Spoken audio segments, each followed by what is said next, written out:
Alors, bonsoir à tous, heureux de vous retrouver, chers amis, en ce mardi 19 novembre 2024, 19h56, heure du Québec. Heureux de vous retrouver à nouveau sur YouTube. Merci à ceux qui sont abonnés, ceux qui ne sont pas faits là maintenant. Merci à ceux qui m'envoient des liens, des messages, toujours pertinents, très intelligents et très appréciés. On va rester dans le sujet des ovnis. On le sait qu'il y avait une audience qui s'est tenue à Washington sur le sujet, une deuxième ou une troisième audience déjà. Et là, on apprend que des centaines de nouvelles observations d'OVNI ont été signalées au Pentagone. Je vous avoue qu'on vit en ce moment... Merci à ceux qui sont abonnés, ceux qui ne le sont pas fait là maintenant. Merci à ceux qui vont partager la vidéo, la commenter et écraser le petit pouce en l'air. Puis merci à tous ceux qui m'envoient des liens, des messages toujours pertinents, intelligents et très appréciés. On le sait, le gouvernement américain, c'est une époque, comme j'allais vous dire, complètement hallucinante qu'on vit en ce moment. Projette-toi dans le temps, imagine dans 500, 600, 1000 ans, comme nous on le fait avec les écrits anciens en ce moment, là. Hein, on se projette dans le temps, dans le passé, puis on va analyser, étudier les écrits anciens, qu'ils soient religieux ou non, puis on découvre qu'il y a beaucoup de références à des êtres qui viennent du ciel, qui descendent du ciel, dans des engins, dans des... Il y a plein de choses, tu le sais, tu les as vus, tu les as entendus. Maintenant, nous, on a nos moments aussi, et on en parle maintenant publiquement, les gouvernements se penchent là-dessus, les armées du monde entier sont obligées, les pilotes, les soldats, sont obligés d'avouer et de raconter leurs témoignages parce que ils sont sortis, comme on dirait, du placard et de l'espèce d'omerta, puis de la honte de parler de ça. Et là, t'en as tellement, tellement. Donc, imagine-toi, projette-toi dans 1000 ans.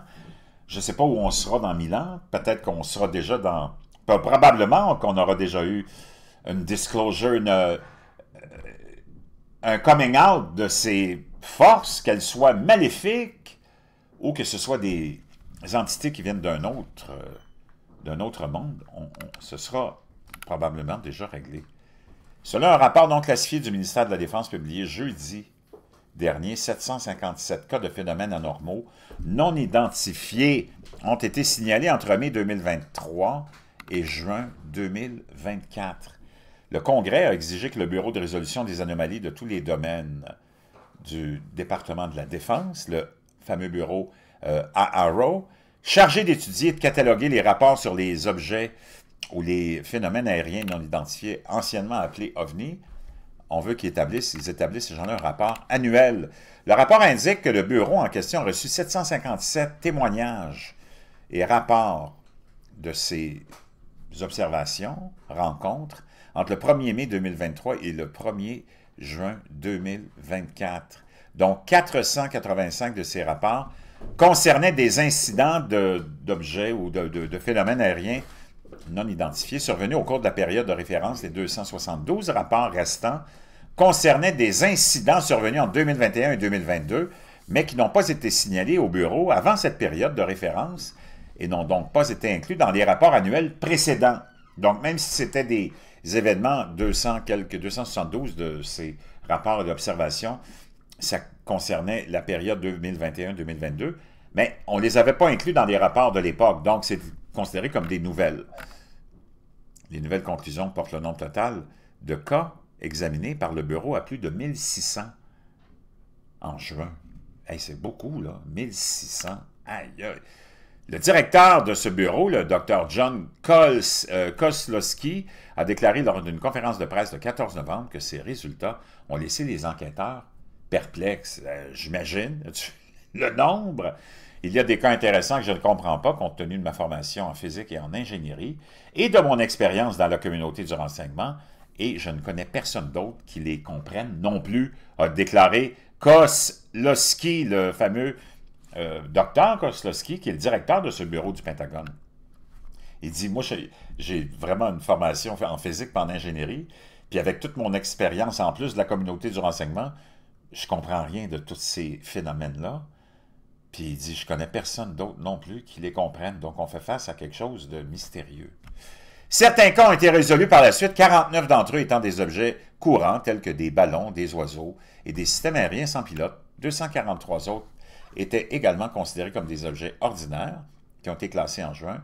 Cependant, 444 ont été jugés inexplicables et manquant de données suffisantes et donc ont été archivés pour une enquête ultérieure. Il convient de noter que 21 cas ont été considérés comme méritant une analyse plus approfondie en raison de caractéristiques et de comportements anormaux, contrairement aux observations typiques qu'on puisse faire. Malgré les incidents inexpliqués, le Bureau a noté qu'il n'a découvert aucune preuve d'être, d'activité ou de technologie extraterrestre. Bon, ça c'est à prendre avec un grain de sel, là. Le rapport indique que les cas du AP présentent souvent des schémas cohérents qui sont décrits avec des lumières non identifiées et des objets ronds, sphériques ou en forme d'orbe avec des traits visuels distincts. Parmi les nouveaux cas, 81 ont été signalés dans des zones d'opération militaire américaines et 3 rapports d'équipage militaire décrivaient des pilotes suivis ou qui se sentaient filés par ces ovnis. La Federal Aviation Administration a signalé 392 observations inexpliquées depuis 2021. Dans un de ces cas, le bureau du Pentagone a résolu le problème d'un pilote commercial qui avait observé des lumières blanches clignotantes alors qu'un satellite Starlink était lancé depuis Cap Canaveral en Floride. Le fameux bureau d'enquête, l'ARO, enquête pour savoir si d'autres cas non résolus peuvent être attribués à l'expansion de Starlink et d'autres méga-constellations en orbite terrestre basse. Le rapport de ce fameux bureau maintient qu'aucun cas résolu n'a démontré l'existence de capacités avancées d'opposition étrangère ou de technologie aérospatiale révolutionnaire.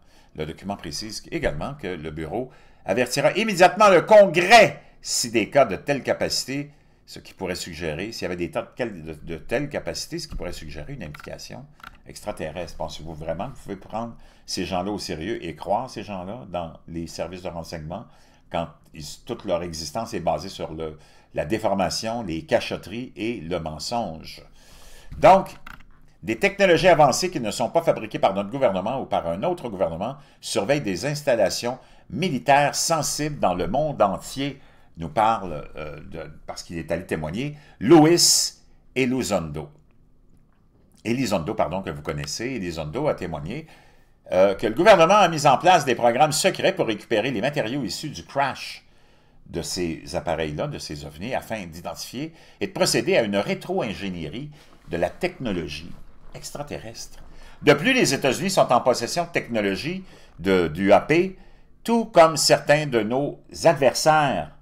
Je pense que nous sommes au milieu d'une course aux armements secrètes qui dure depuis plusieurs décennies. Une course financée par l'argent des contribuables, mal répartie et cachée à nos représentants élus et à nos organismes de surveillance, a-t-il déclaré.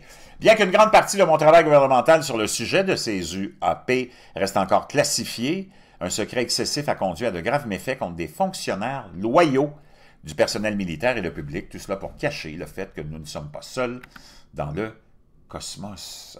Un petit groupe au sein de notre propre gouvernement impliqué dans le dossier des UAP a créé une culture de répression et d'intimidation dont j'ai été personnellement victime, nous dit Elizondo. Fascinant, on n'a pas fini d'en parler. Je peux dire une chose, on vit une époque extraordinairement unique. Vraiment, là, on est chanceux d'être là.